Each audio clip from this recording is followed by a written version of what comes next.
Why's that? Private property. With the benefit signs all coming in. Yeah, but it's a... Have a look at that. That's a doozy. Far away.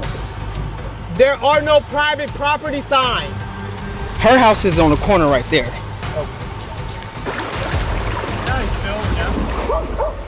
Fishing is peaceful until something drags you in. These 6 shocking fishing encounters caught on camera reveal the dark side of a simple day on the water. Let's dive in. A group of friends headed out to enjoy a quiet day of fishing on a river, surrounded by nothing but calm water and open sky. For a while, everything was as peaceful as it could be. Rods were cast, laughter echoed, and the flow of the river set the perfect scene. But that calm didn't last. Out of nowhere, someone appeared, someone determined to interrupt their day. What'd you say? You don't own the river. Yeah, not the river. Oh, I hate it, eh?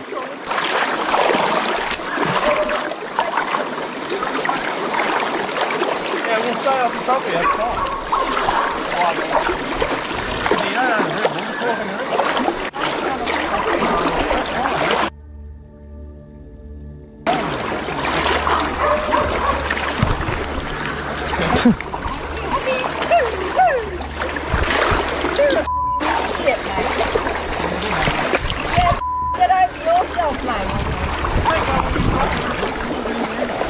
Where's your car? Don't get all pissed at us and Where's your vehicle? on your farm and I might Where's your vehicle, mate? It's on the place. I'm going to go and take the driver's license. I'm going to go and get your bloody... You know, in New South Wales, you're allowed to walk in the water, though. You can walk Yeah, in the water. yeah. There's an electric fence up there. Okay, we'll be careful.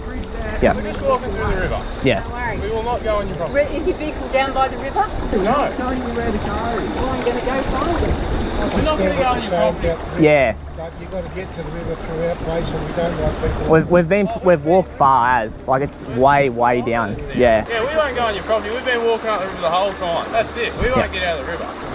Yeah. Sorry, Yeah. mate. No, I understand it. Yeah. No, I know that, but that's what does happen. Isn't it? Yeah. People are arseholes, I'm sorry. Yeah. And they've been really dickheads to Yeah. deal with. Yeah. And that's what What began as a casual outing suddenly shifted into confrontation. The group tried to stay respectful, explaining that they were only walking in the water and avoiding private land. But no explanation seemed good enough. The stranger demanded to know where their vehicles were, accused them of trespassing, and warned them about fences and property lines.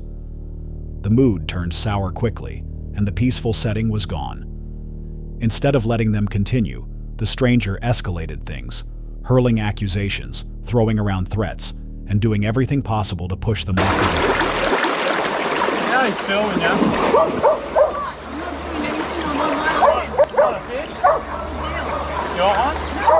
Mate, you'd have been a bit different about the whole thing. I said you just weren't going to go on your property. I respect everything. We know what we're doing and we're not doing anything wrong.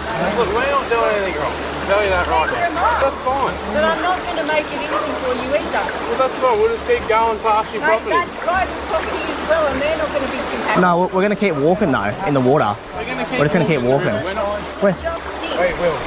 We have What was once a calm fishing trip turned into a tense standoff that dragged on far longer than anyone wanted. As the minutes passed, rocks and sticks even flew into the water, an intentional effort to disturb their fishing and force them to leave. It became painfully clear. There are people who seem to thrive on ruining someone else's peace, simply because their own life feels out of control. Like venomous snakes, they strike without warning, feeding off the disruption they create. The friends, to their credit, kept moving forward, insisting they were doing nothing wrong and refusing to be bullied off public water. But the scene itself was almost absurd. An ordinary day in nature turned into chaos over something that never should have been an issue. Incidents like this highlight a recurring theme. Some people can't stand to see others enjoying themselves in peace. Whether it's anger, frustration, or simply a need to feel power, they project their misery outward and try to control spaces that don't belong to them. Encounters like this serve as reminders of how quickly calm can unravel when tempers flare. So here's the question. What would you have done? Would you stand your ground and continue fishing? or would you walk away to avoid further trouble? And deeper still, why do you think some people feel the need to destroy someone else's peace just to feel better about themselves? Hold on a sec. If you're enjoying this so far, make sure to hit that subscribe button. Let's continue.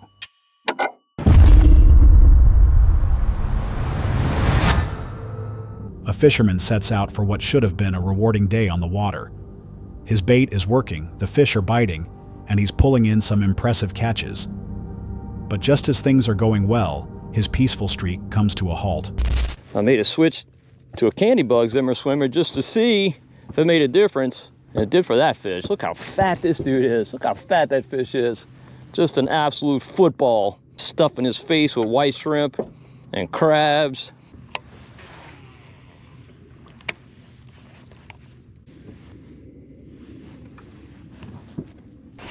There he is. Speckled trout. All right, switch to candy bug. Apparently it's a good one. He's just barely under keeper sized. I'm gonna let him go.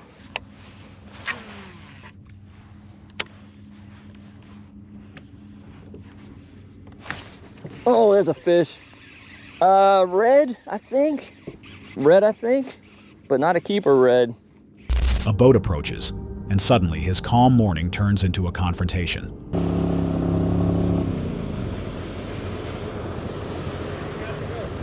know y'all can't be back here. What's that? Can't be back here. Y'all know that. Why's that? It's all private property, dude. You passed the signs up coming in.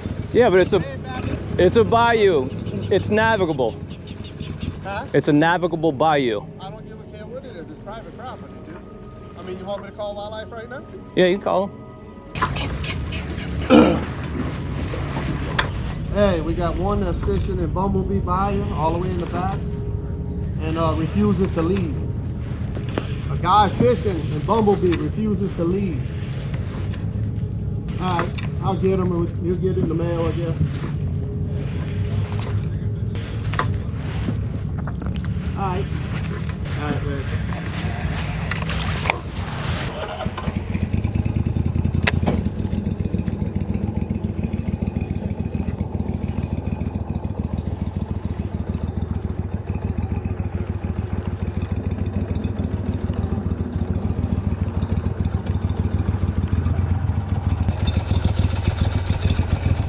Not being a dick, bro, but we pay a lot of money for this right here. This is navigable. This is navigable. This is navigable bayou. It is. No, I'm not going to your pond. I'm just fishing the bayou. It's navigable. It is. It's not. It's not. I don't know if you're from here or you're from where you're at. It's not. Yep. It absolutely is. I'm from. Go do donuts in your yard because I could go there. It's navigable. Absolutely, it's open to the public, 100%. I promise you. Okay, well, that's fine. You got my boat number. Send them in. Send them in. Okay, it's not a problem. I'm not messing with you. I see that. I'm not on the land. I'm staying off the land. It does matter. No, the bayou is not. The land is. Nah.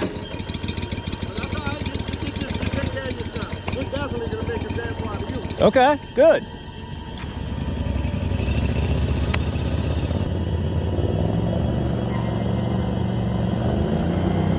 The strangers claim he's trespassing, insisting the area belongs to private landowners. What follows is a tense back and forth over whether the bayou is open to the public or off limits. Despite his attempts to explain that it's a tidal, navigable waterway, the group refuses to back down.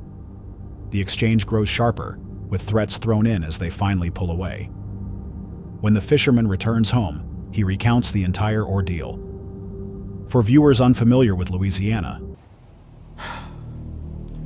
Those of you watching from out of town are probably wondering what in the world this could possibly have been about. Well, it's because Louisiana is the only state in the union that doesn't guarantee unfettered access to all tidal water. Because of this, fishermen are regularly harassed and run out of areas that are claimed to be private. Now, I shot this video the day before Thanksgiving, so duck season was open here in Louisiana, but I'm a big believer in not doing anything to interrupt anyone's duck hunt. My view is that as a fisherman, I'm mobile, I can move, a duck hunter can't. They're pretty well set up in that pond, and that's where they're gonna spend the morning hunting. But the nearest pond to the bayou I was fishing is more than 3/4 of a mile away, so I absolutely was not messing up anybody's hunt. The bayou is 8 feet deep, it's tidal, it's natural, and it's obviously navigable. Confrontations like this, though, are all too common along the Louisiana coast, and I've been covering this topic for my 30 years in outdoor journalism. When I was at Louisiana Sportsman, we would often send the state lands office sections of marsh and say, hey, can you figure out if this is public or private, just to see what the answer was. It would often take them weeks to try and make a determination, and often they come back and say,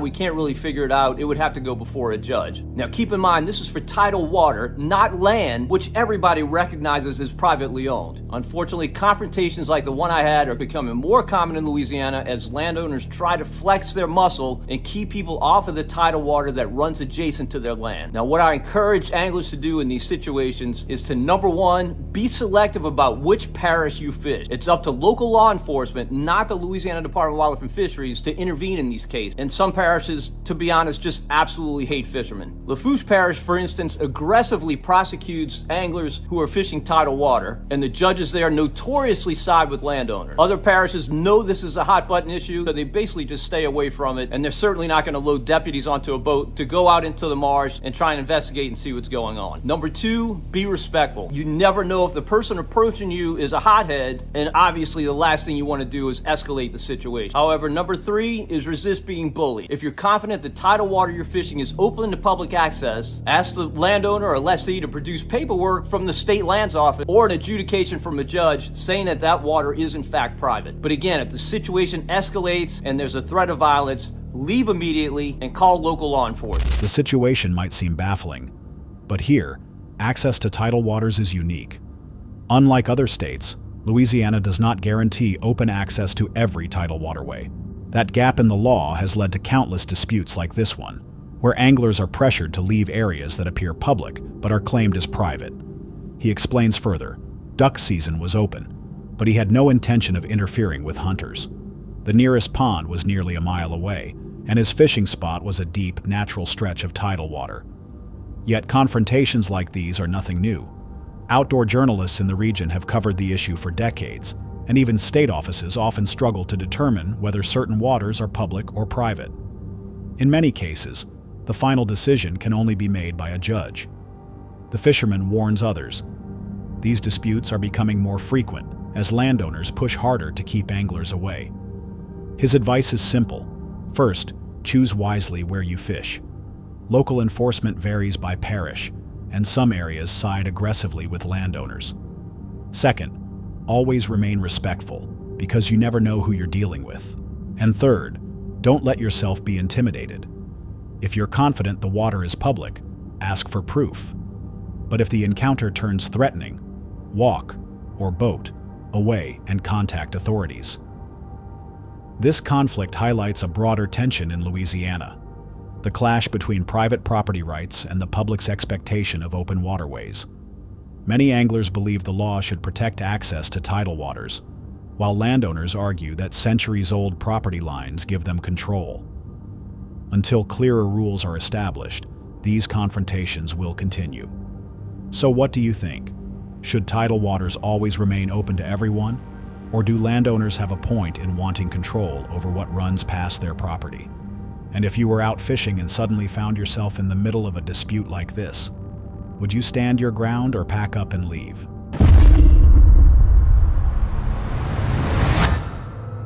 May 24th, 2023. The waters of Bimini, Bahamas. On this day, Captain Lauren Landers, known for her YouTube channel documenting life aboard a sailboat with her cat Mako, set out once again. Her channel chronicles a life far from shore, sailing across open seas, diving and swimming among sharks. This episode was no different. What seemed like another charter into paradise would soon reveal the kind of encounters that blur the line between beauty and danger. The charter began like so many others: calm seas, bright skies, and the promise of sharks. Guests gathered on deck, the sails catching what little wind the day would allow, as Lauren guided them toward the dive site. Beneath the surface, the water opened into a world of motion. It was here that she met what had long eluded her. Good job driving us over here. Honorary Cap Kyle. I'm ready. Cheersing to a great trip, and I'm so great to have you guys. Nicholas says And a cheers. great crew. Cheers. Yeah. Hey, Allie. We're toasting to a great crew and a great Alec. Cheers to you. So if you want to get on this.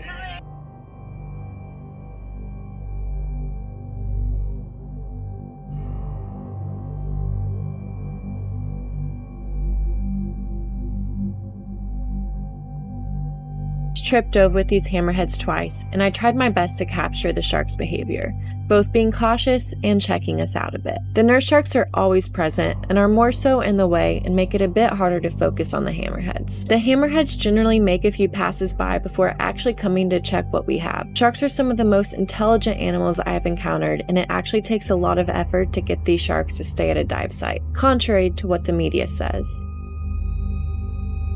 I hope that these videos can help change your perception of sharks at least a little bit and see them in a more positive light.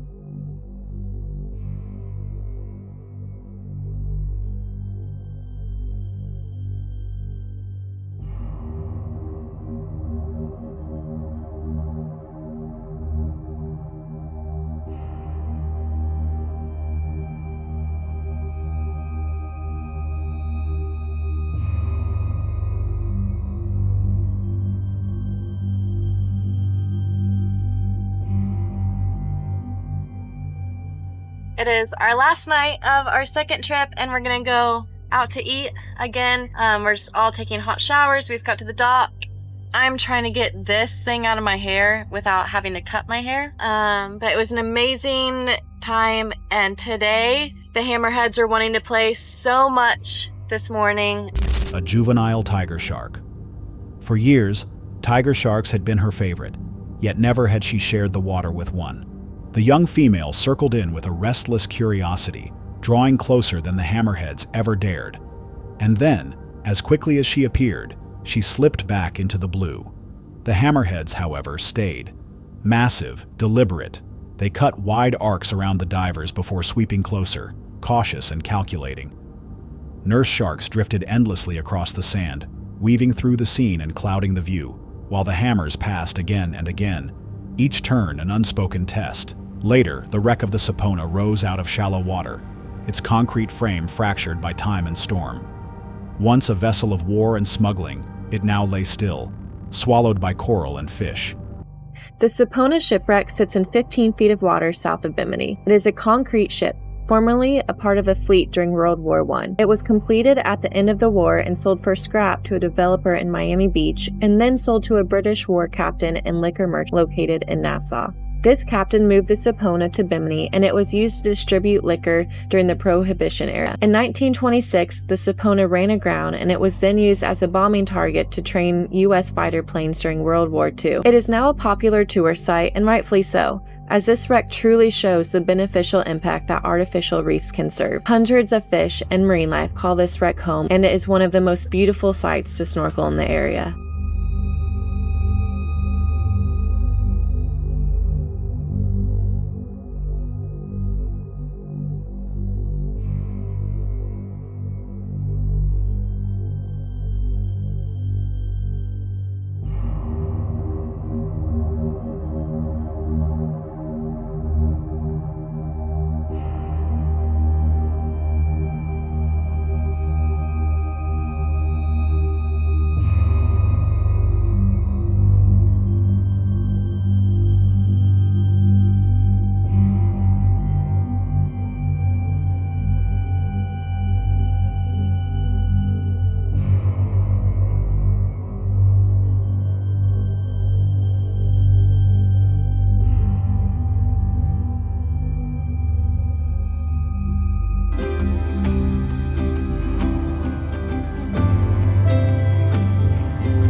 The silence of its hollow shell stood in sharp contrast to the living ocean around it, a reminder of how swiftly the sea reclaims its own.